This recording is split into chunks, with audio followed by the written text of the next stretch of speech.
Raising children is truly a blessing. But there are certain things in raising children that, well, once they're fully grown and you look back, you're never going to miss again. Things that you wish you never had to hear constantly or been asked to help with. These are the 10 things that me and my wife put together this week that we are not going to miss once our children are fully grown and out of our home and we don't have to take care of or hear anymore ever again. Number 10, I won't wear that. Either it's the wrong color, it's the wrong design, it's the wrong fabric, it's something. It's always something. I just flat out refuse it. They've worn it before, but now, today, in that instance, they just absolutely refuse to wear it. Number 9, I'm not going to eat that. I won't eat that. That's icky. That's poisonous. I won't eat that. Even if they've eaten it 1,000 times before, the absolute refusal to eat it. It touched the other food. It's the wrong color. It's not cooked right. What is that? I don't know what that is. I don't like that. It's not my favorite. Maybe it's somebody else's favorite. Maybe they can eat it. Why don't you eat it? I'm not going to eat it. I've heard every version of this over the years raising children. I won't eat it. That's number 9 on the list. Number 8, I want a new doggy or a new kitty or a giraffe or I want a new pet. Some variation of I want a new pet. Today it's a water buffalo that they learned about in school. They want a water buffalo. Tomorrow it's the giraffe. The next day it's a horse. But it's always the insistence of a new pet. And then after that, they want doggies or kitties, or maybe they want it all at the same time. Daddy, go get me a water buffalo and a new cat. No, I'm not getting a water buffalo. Where do you want me to put a water buffalo? We can put it in the backyard. It can eat the grass. They've even come up with a logical conclusion in their head of how you're going to feed a water buffalo in your backyard or your side yard, or if you live in an apartment, it doesn't matter because they'll find a way. If you live in an apartment complex, I know from my son, if he did, he'd just say, look, we can tie it up to the railing outside and people could feed it as they walk by. Now, you would find some inventive ways to have a water buffalo, even in the inner city.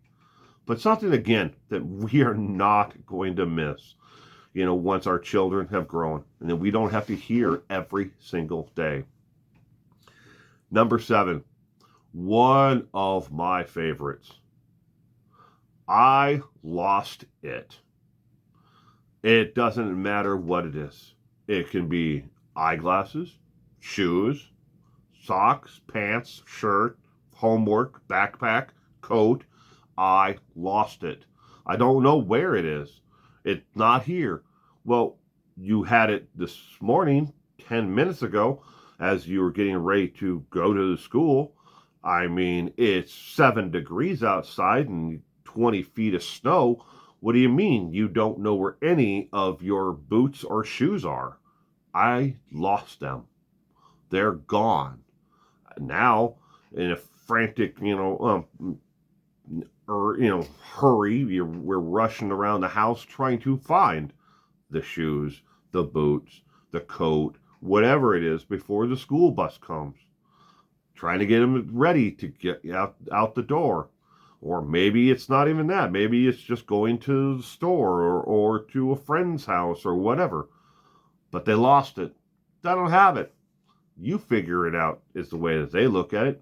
You figure out where my shoes, my boots, my coat, my pants, whatever it might be, my glasses, whatever, backpack. I lost it. It's gone. It's now on you, Dad. Find it. I'm not going to miss that ever again. Next is number 6. I've heard this from my daughter as she was growing up, and I definitely hear it now from my son. It's got to be something that children either all think about or a lot of children think about at the very least. Why don't I have a sibling that's the same age as me? My son wants either a brother or sister that's the same age as him. My daughter, growing up, wanted a brother or sister the same age as her. I, and the question doesn't come up when they're a baby. It comes up when they're 6, 8, 10, 14, all the way through growing up.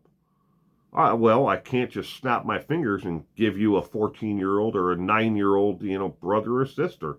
It doesn't work that way. I mean, sure, I could go out and spend a couple $100,000 and work through the adoption process to find you a brother or sister, or I could go kidnap one. Don't do that. But I mean, it ain't gonna happen. But they always want to know, and my son is insistent at the age of 9 that he wants a brother or sister today, right now, in like 10 minutes from now. He wants a brother or sister, and it better be one that enjoys the same things as him. Otherwise, he's not going to like that brother or sister. But something we're not going to miss once he's fully grown and not here every day to ask us the same questions over and over again. Number 5, take me to the store with you. Doesn't matter if I'm going to the store for just, something simple like a loaf of bread or milk or whatever it might be. Take me to the store with you. Which then, a simple little trip to the store, it grows into something so much bigger.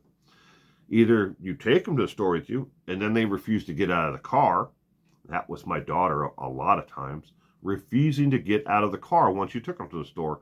It's like, I can't go in the store and leave you here. You have to come with me. I don't want to. I just drove here, and we're a long ways from home. I guess we could go back home, but then when you get back home, they'll refuse to get out of the car to go back in the house. But take me to the store with you. Or if they go into the store with you, they want 50,000 other things that are other than what you were there for. But take me to the store with you. I'm not going to miss that at all. Not even in the slightest little bit. Number 4. Every parent has heard this one. And I mean, if you haven't heard it, you're deaf. Or you don't know how to read sign language. Insert any child that child knows, your child knows. Boy, girl, whatever. Insert their name first, and then followed by this. They have one. Why can't I have one? Over and over and over again. Timmy has a new iPad. I want an iPad. Sarah has a ballerina dress. I want a ballerina dress. Tommy's dad bought him a new fishing rod. I want a new fishing rod. I have heard it a million times, raising my daughter, and I'm hearing it right now with my son. And it's not even necessarily a monetary value, like, oh, I raised my kids so they understand the value of $1 and they understand the constraints that we have as a family and how much money we have. Oh, make it about food. Tommy, has, party pizzas at his house. Sarah has, apple bread, at her house. Why don't we have it? I want that. Or they have bottled water at, Daniil's house. Why can't we have bottled water at our house? Tommy, has a backpack with Spider-Man on it. I want a backpack with Spider-Man on it. Tommy has Nike Air, tennis shoes. I want Nike Air tennis shoes. I have heard every version of every single way you can put it. Insert child's name, and I want. comes right after that. I'm not going to miss that at all after my children are fully grown and not here anymore to ask me these questions. Next, and this one I have no jokingly heard at least 10,000 times, raising our daughter, and now today I hear it from my son at least twice a week, maybe 4 times a week. I don't know where my pants are.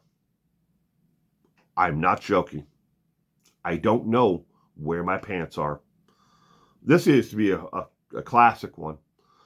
Taking my daughter to school, I would get there and I'd get up, park the car, get ready to open up the door to get her out of the car to get her into the school. No shoes, no socks, no pants. What in the hell happened between the time we left from home to the time we arrived at the school? Where are your pants? I don't know. I don't know where my pants are. I didn't have them. So you certainly did have pants and shoes and socks on when I left, but now you don't have pants? Where are your pants? Every day my son comes home, the first thing he does is shirt is off, shoes right there by the door. Then I make him go back and pick them up and put them, shoes where they go on a shoe rack, pants in the shirts in the laundry. But the pants are the very next thing that he always takes off and strips down to his underwear, or he puts on his pajamas and just bums around the house the rest of the day in his pajamas.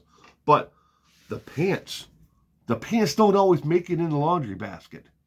They could be thrown underneath the bed. They could be behind the bookcase in the living room.